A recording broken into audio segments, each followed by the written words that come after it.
Dia nak dijadikan cerita lah ni. Satu kenduri kahwin, band Metal Wizard tu. Jadi masa dia orang main, dia tengah perform, tiba-tiba ada satu band perform. Rupa-rupanya bila saya ingat band dia perform tu adalah SYJ. Oh, okey. SYJ dulu, bukan SYJ Marani dengan ni. Yang awalnya. Jadi saya kenal sebab gitar dia je. Lepas tu penyanyi katalah Metal Wizard ni, dia tengok band yang tu bagus, dia hilang. Gone. Kenapa? Macam rasa dia lari. Dia terus down lah. Dia tengok band tu bagus main lah. Sampai dia tak boleh nak nyanyi lah.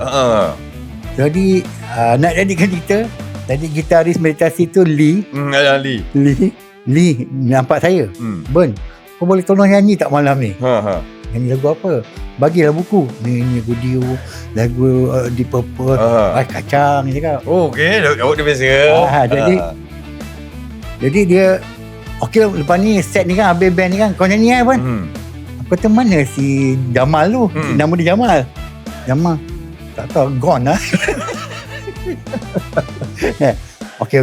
Kita replay je lah. Tadi dia pada hari tu, saya terus sampaskan jadi penyanyi band Metal Wizard, ketukar pada nama Meditasi.